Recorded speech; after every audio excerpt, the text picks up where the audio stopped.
Hello and welcome to the No Flipping Excuses Show, the only podcast in real estate investing that teaches what you need to know to find and flip deals right now. Wow. Break free the chains that are holding you back and join us on this episode with Jason Lucchese. Hey, what's up? It's Jason Lucchese and welcome to the No Flipping Excuses Show. I am so excited. I got a guy here that is crushing it. He's doing wholetailing. He's keeping properties in his own portfolio to build up for long-term wealth. This dude is doing some amazing stuff, and I wanted to get him on here. He's plugging away and making deals happen. I love his term that he has. It's skills gets the deals. I've got Chris Rood with me here right now. Chris, how are you doing, my man? I'm good, man. Thanks for having me on. I appreciate it. Absolutely. I met Chris in June. A good friend of ours, Mark Evans, was having his 40th birthday, and he was also having a mastermind, and I was lucky to go ahead and meet Chris. We were sitting by each other, and I got to hear a little bit of his story and some of the stuff that he's doing. We're going to be having one of his students on here soon, too, a gentleman by the name of Ben up in Canada that is just crushing it, and he's doing stuff that you taught him how to do, which is awesome, man. So for those of our listeners that don't really know too much about you, Chris, why don't we tell? I know you're a brand new author. You're doing some really cool stuff. You're an investor. You're a speaker. You're a motivator. You're doing some awesome stuff here, man. But tell folks a little bit about you and what you're doing currently. Yeah, man. So I'm 37 years old, father of 5, been married for 20 years. Been a serial entrepreneur since I was 22 years old. Started an oil change and car wash business out of the back of my truck when I was 22 in college. Turned that into a huge chain of quick lube car wash and mechanic shops here in my town when I was from 22 to 26 years old. Did really well with that. Kind of stumbled upon real estate while I was doing that. Flipped a house when I was like 25. Made $125,000 my first flip. I was like, man, I need to stop changing oil and changing brakes, right, and get into this stuff. So kind of got into real estate by chance and flipped a bunch of houses. The profits I was making from my houses, I kept buying more quick lube and car wash and mechanic shops. So that I kind of used the flip game to build my mechanic shop. Then from there, got into a bunch of buy and hold, bought up about $3 million worth of single family homes from, I would say, from 26 to 20 or 30 years old. Went through a pretty tough time. We had an oil field crash in 2014, and I almost lost my shirt because I didn't know how to buy right. I was buying deals on MLS, didn't really know how to find heavily discounted off-market properties for motivated sellers. So I was just going around making tons of offers on MLS, and I was buying deals at 80, 85 cents on the dollar. I thought I was cool. I was like, man, I'm an investor. I'm a real estate investor. I'm buying at 80 cents on the dollar. Well, come to find out, 80 cents on the dollar is really not that good of a deal when you're a true investor, right? Especially when you have a correction. Right. When you have a correction, when you bought at 80 cents on the dollar, you really bought at 95 cents on the dollar because you lose about 15, 20% of value when you have a correction. So yeah, went through that, but right around the same time, I stumbled upon wholesaling and how to wholesale. And I was like, man, what is this wholesaling deal? And I found it on YouTube and started doing some research. So I was like, man, I think I can do this. So I hired 3 mentors back to back. And I was like their top student. Within 30 days of hiring my second mentor, I made like $47,000 part-time wholesaling. Nice. While I still owned all my quick lube car wash and mechanic shops. I was like, man, I can make $47,000 in 1 month by myself. When it's tough for me to make $10,000-$15,000 a month with all of my shops combined. When I had like 32 employees at one time, I was like, man, this is for the birds. I completely walked away from my shop, all of my shops. I walked away from. I told the managers, don't call me unless somebody's dying. I'm going to do this. So started wholesaling, and I just started, man. I really crushed it. I was making, anywhere from $40,000 to $80,000 a month wholesaling by myself.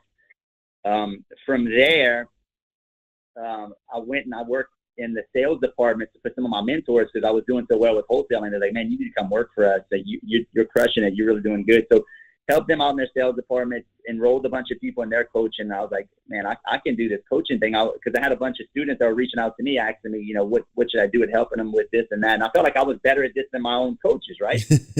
So started my own coaching company. From there, started helping people with, how to negotiate, how to build rapport. And I kind of figured out, like, I was really watching all the people that would enroll in my mentor's course. I was watching who are the most successful people. Why are they the most successful? What are they doing? What are their characteristics? What are their traits?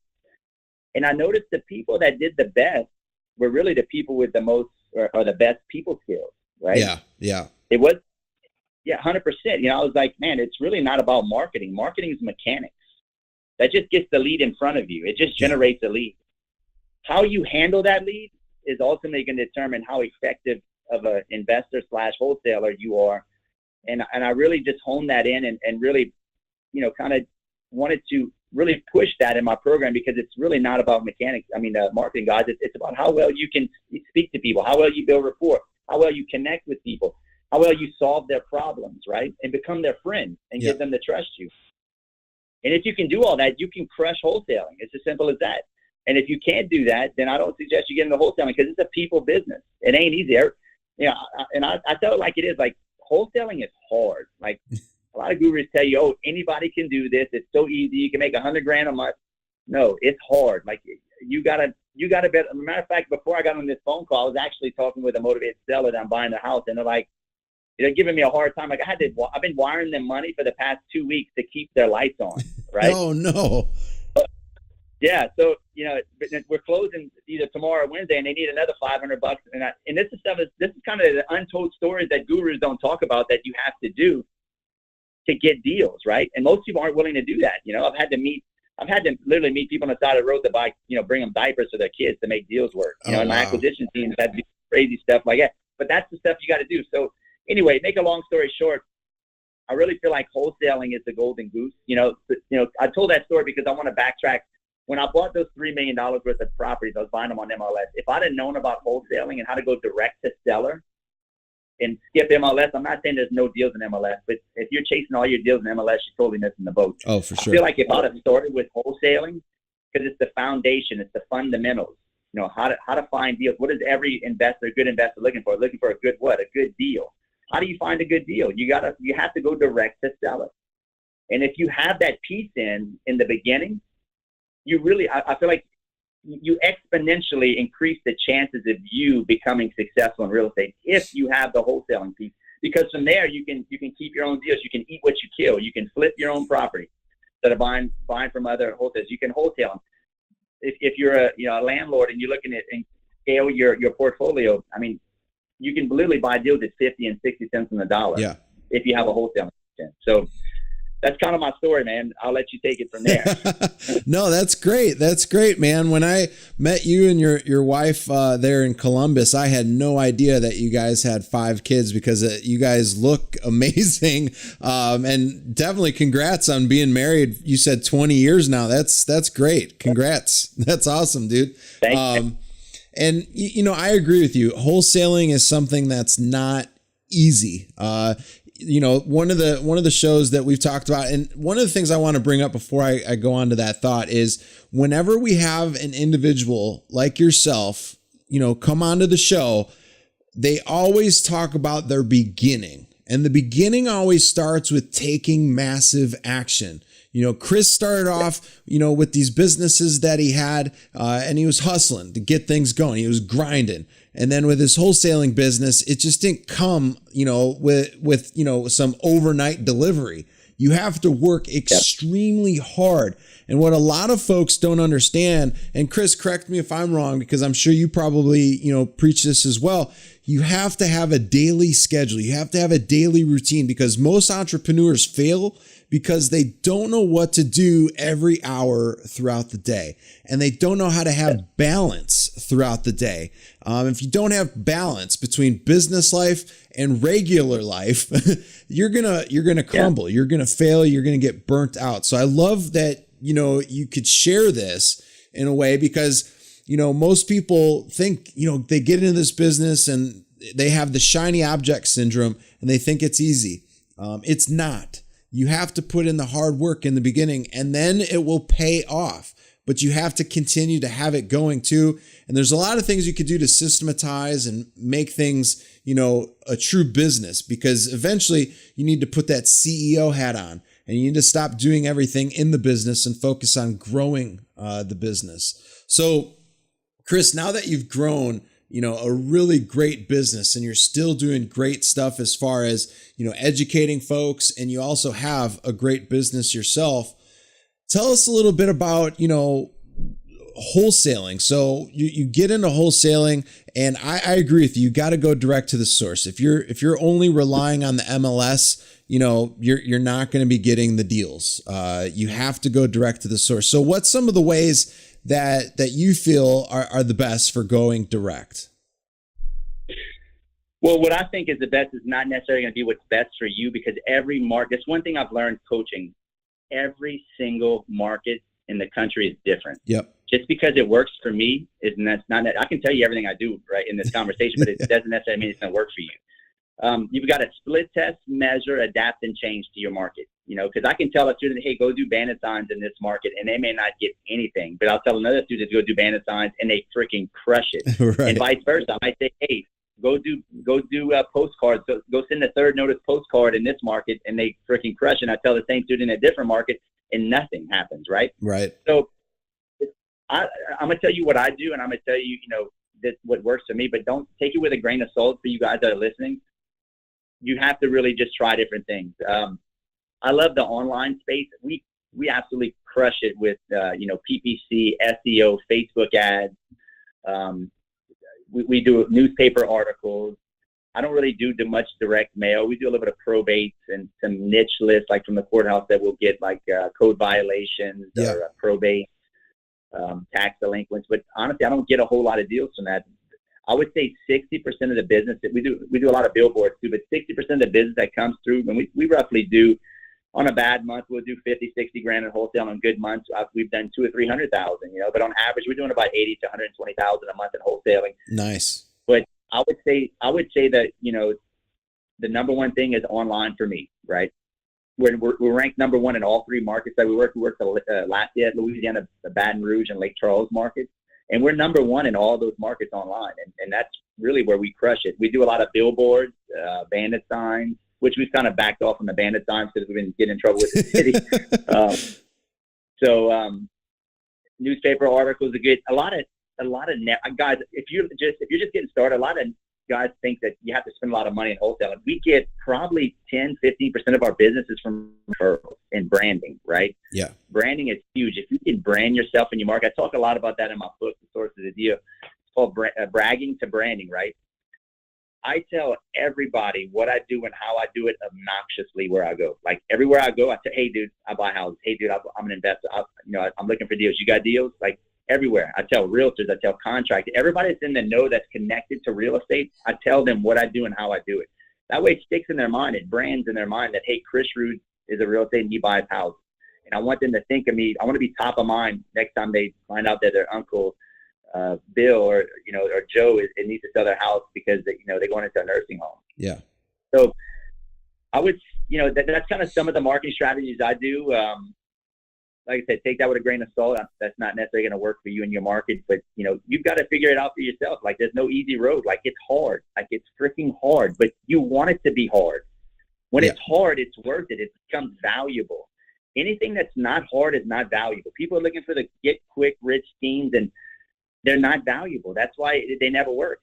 The harder it is, the more valuable it's going to be. And once you get past that point where you've made it in that business and it becomes valuable, you can look back and be like, wow, look what I did, Yeah. So make it hard and accept it and push through. Yeah. The only great things that have ever come to me is by working relentlessly hard to make it happen. Because anything that's ever come easy for me was always because of the hard work that I put forth to get it to where I thought it was easy. So let me ask you this, Chris, when you're evaluating deals, I know you talked a little bit about wholesaling, buy and hold, but let's talk about the two. how do you determine which properties you're going to either wholesale or which properties you're going to wholesale?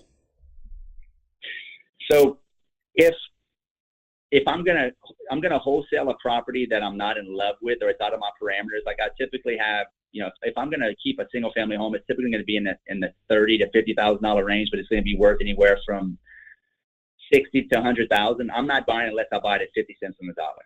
Gotcha. And I can get maybe like a 4 or 5 year payback on a single family home. Multifamily deals, and mobile home parks. We own a few mobile home parks. We own a few multifamily deals. Matter of fact, I'm closing on a 12-plex next week. Nice. I'm keeping that one because it appraised for $300,000, and I bought it at for $200,000, and it's getting $6,000 a month in rent. Nice. And it's full, right? So it's like I think I might go ahead and keep that. But as far as evaluating, like if I'm a hotel versus a wholesale, I'm going to wholesale a property that's in a sweet spot. It's in the safe zone, meaning there's the biggest buyers and there's the biggest pool of buyers in that market. For one, that's my first criteria. Two, it's not completely destroyed. It's just dated. Like we closed on a property last week that I'm wholesaling. It's 30 years old. It's dated. It's back from 1980 something, but it's in great shape, right? So people have a misconception that you have to rehab a house for a retail buyer to buy it. That's not true. Right. And they spend a lot of time and money rehabbing houses to make the exact same amount of money that they could have made if they just bought it, closed on it, cleaned it really good, and thrown it back on MLS, and then wholesaled it to what's called a full retail buyer, which is a wholesale. All a wholesale is, it's not a retail, it's not a wholesale. You're wholesaling it to a retail buyer. So if the house is worth, say, $200,000 retail, I'm going to say I paid $120 for it. I'm going to go ahead and close on that, and I'm going to throw it back on MLS for $175. Yeah, that's nice. Then it becomes a great deal for a retail buyer. And a lot of retail buyers like to fix it up themselves and do the work themselves. But you got to be careful with wholesaling, because you only want to wholesale it when it's a really good, neighborhood or it's a desirable area. Inventory is tight and demand's really high. Yeah. Because if there's inventory everywhere and demand's not that high, it's not the real estate it's all about timing and cycles and knowing your market. It's not easy. Like, so I don't suggest you guys start doing that until you really understand your market and you understand the ramifications of what could happen if you don't sell it. And another trick for you guys, a tip, is don't ever flip or wholesale something that you're not willing to keep in your portfolio. Meaning, if it doesn't sell, like I don't ever flip or wholesale anything that I wouldn't keep in my portfolio. That's my hedge, right? If we have another crash like '08, the banks lock up, you can't borrow money. If you always got to think with the end in mind. Like I don't want to be stuck with all these properties, so I make sure that I'm in the safe zone. That property that I bought, I paid $75,000. The price for $138 as is. We threw it back on MLS for $125. I could get $1,200, $1,300 a month in rent if we had a huge economic crash and it would rent, right? Yep. So stay in the safe zone. Yeah, no, I agree. I agree with you on that. And, for some of these wholesales that you're doing, for somebody just starting out, maybe they've done like 5, 10 wholesales up to this point, and they're starting to see some opportunities with some wholesales. Do you recommend them actually using their own cash for those? Or do you recommend maybe lining up like a private money lender to help them out with the terms and the financing? That's a great question, Jason. That's actually my Achilles heel. I don't use any private money. I use all of my own cash, all of my own credit. And that's actually something I'm working on right now. I'm working on building, private money. And, they talk about OPM, right, all the time. Yep. And I think I've been doing it wrong.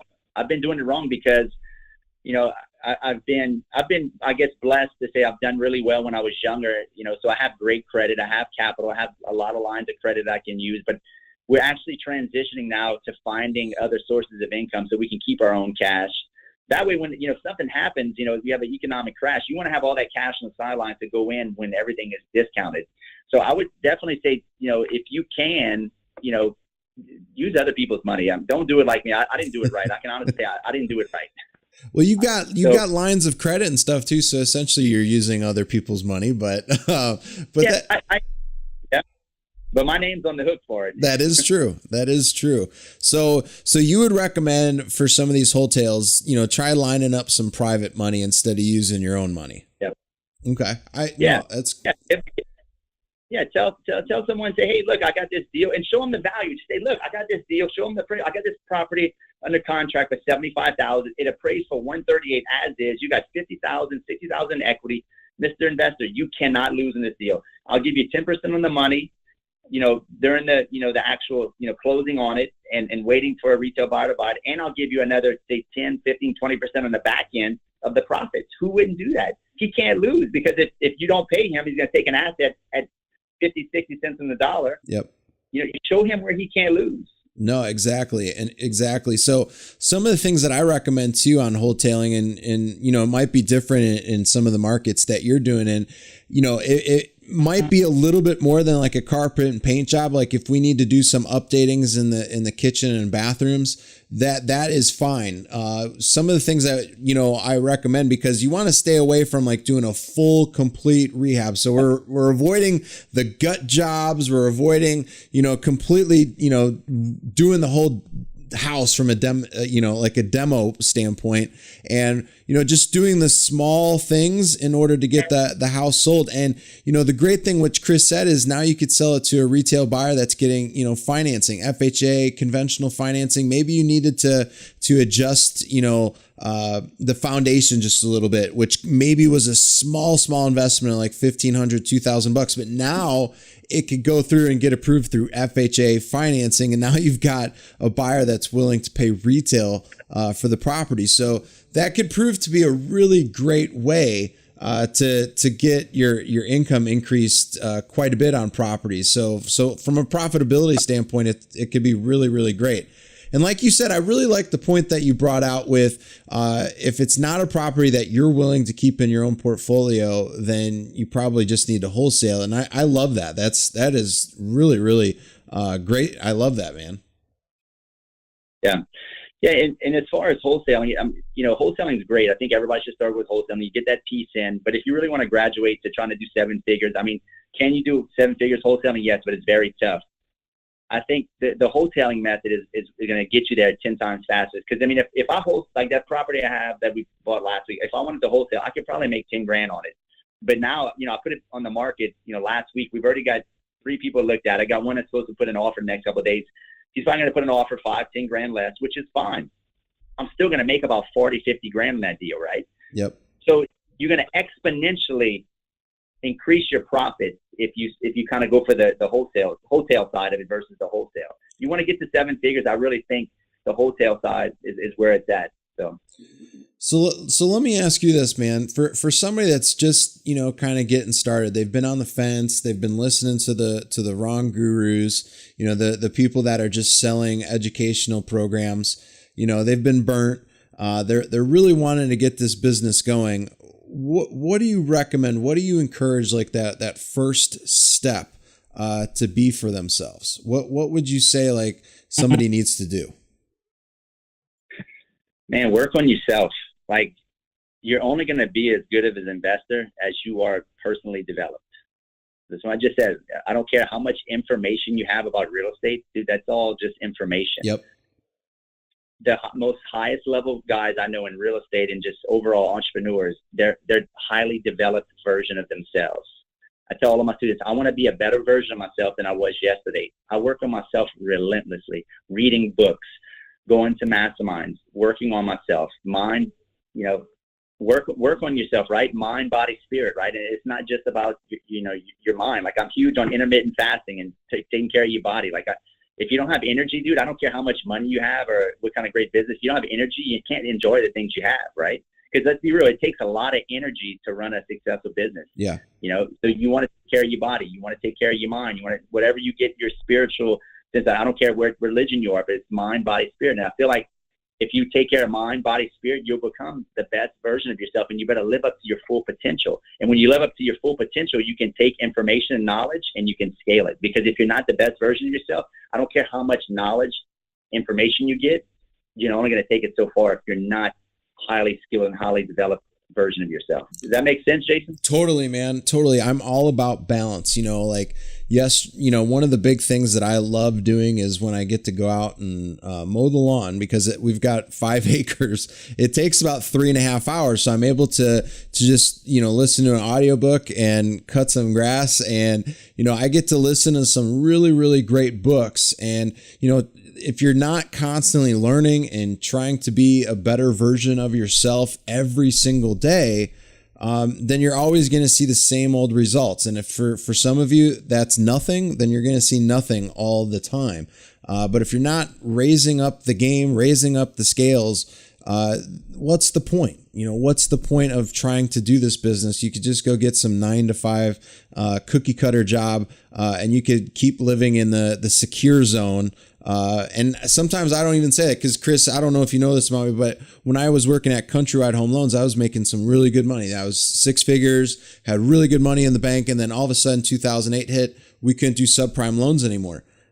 My safety zone was completely destroyed. I had nothing to really go on. All my money that I was saving, it was all in Countrywide stock. It completely got demolished. I had barely any money left over when I came back, and I just jumped into this, full time. And I had to, because my back was, not up against the wall. I was actually pushed into the wall. So I had to really get something going here, man. And I love that you say, get to being a better version of yourself. And, if you're, maybe you need to go out and have a walk, or maybe you need to go up and stretch, drink more water. I say that a lot, actually. That's all I drink is water. Drink more water and hydrate yourself, because if you're destroying your body, then, you're not going to have a great business. And maybe you do have a great business, but it's going to be for a very short run until, God forbid, you get sick.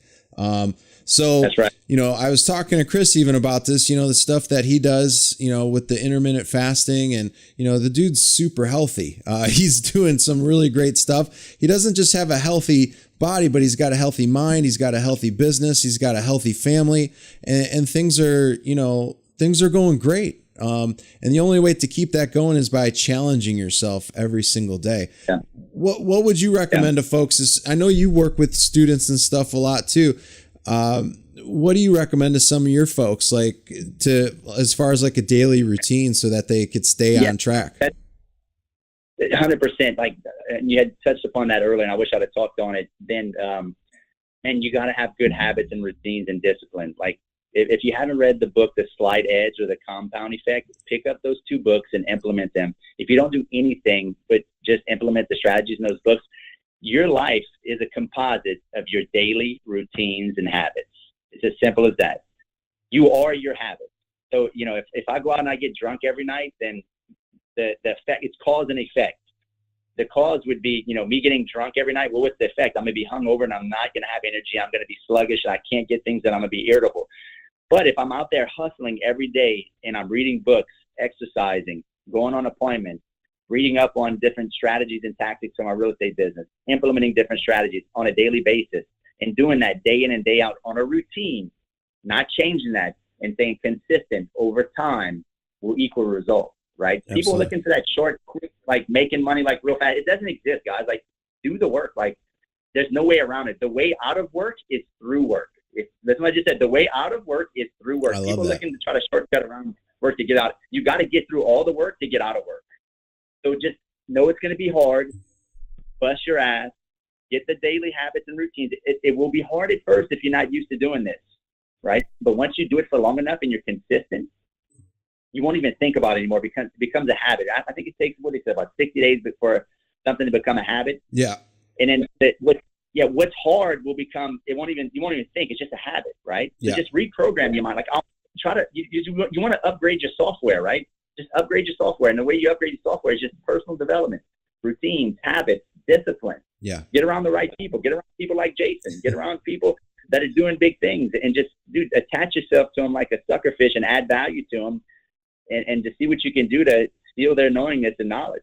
It's as simple as that. It's simple, but it ain't easy. I like it, man. I think you just came up with another, thing for, possibly another hack. Get through the work to what'd you say? Get through the work to stop the work. You got to get through the work to get out of work. There you go. The way out of work is through work. There we go. See, I like that. It's like skills get the deals. He'll get the deals, man. It's as simple as that. If you ain't got no skill sets, you ain't going to be a good investor. Oh man, I love it. I love these. I need to get one of those hats. I need to get one of those. I love that. So Chris, you've got some good things going on here. You just released your book. Let's talk about that here real quick. You just released it. It's on Amazon, right?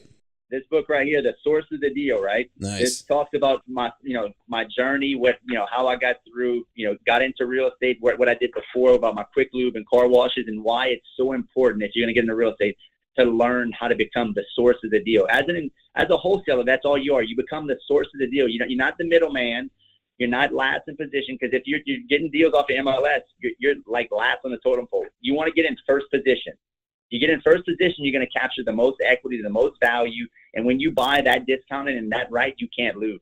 And that's what the book's about. So you can find it on Amazon. If you want a free copy, you can go to www.thesourceofthedeal.com, put your information in, we'll email you a free copy. Cool. Or you can, if you want a hard copy, go on Amazon. I think it's like $14.99 for the hard copy, and then it's like $4.99 for the ebook. So. Okay, so is it called thesourceofthedeal.com? Yeah, www.thesourceofthedeal.com. Sweet. Yeah, so thesourceofthedeal.com, that's available on Amazon. I highly encourage you, go grab yourself a copy of it, or go to thesourceofthedeal.com. Grab yourself a copy of Chris's book. I can't wait to read mine. There's lots of great stuff in there. I know Chris is a phenomenal individual, so I'm sure he put everything he could into that book. Chris, where can people go to find out more information on, some of the amazing stuff you're doing, any events that you have coming up? Yeah, and if you're interested in, me mentoring you on wholesaling, go to chrisrood.com. I'd love to help you with wholesaling, and follow me on Facebook, follow me on Instagram at Real Estate Rood. I'm always doing Facebook Live. As a matter of fact, Jason, I'd like to interview you soon and get you on. Absolutely. But guys, I really appreciate you, Jason. I appreciate you for having me on, man. And matter of fact, I was following you before you even knew who I was. I think I told you that at the mastermind. When I told you that? Yeah, you did. And I was like, wow, really? That's pretty cool. Yep. That's awesome. That's awesome, man. Well, any final words for the listeners? Final words, and I'm just going to repeat myself because I think repetition equals duplication, and I really want to reiterate the fact that the only reason that I am where I am today is personal development, guys. It's not, real estate is just a vehicle that I use to make money. I could literally go start any business and be successful at it. Because why? Because I'm the best version of myself that I can possibly be every day in. I'm working on myself. So just work on yourself. I know there's a lot of people that they think you have to have a lot of money to get into real estate, or if you're just flat broke, guys, you can pick up books for $5-10. Just deep dive books. Focus on you. Focus on people that have what you want, and just work on yourself, guys. If you work on yourself, your outer world will not get better until your inner world gets better. Listen, I just said your outer world will not get better until your inner world gets better. Making money and just doing big things is an inside job. It's not an outside job. It comes from within, and then it works its way out. That's awesome. That's awesome. Well, Chris, thank you for being a guest on the show. For our listeners out there, if you enjoyed this episode with Chris Rood, make sure you leave us a 5-star review. Let us know what you enjoyed from this episode with Chris. He gave us some really great nuggets, some great wisdom, and some phenomenal steps for you to take from listening to the show of the No Flipping Excuses show. If you need to reach out to us, you could reach out to us by going to support@jasonluchesi.com. And my last name is spelled LUCCHESI.com. So support@jasonluchesi.com. If you need anything whatsoever, we are here for you, my friend. But other than that, thanks for joining us on today's show, and I will talk to you soon. Take care. Bye.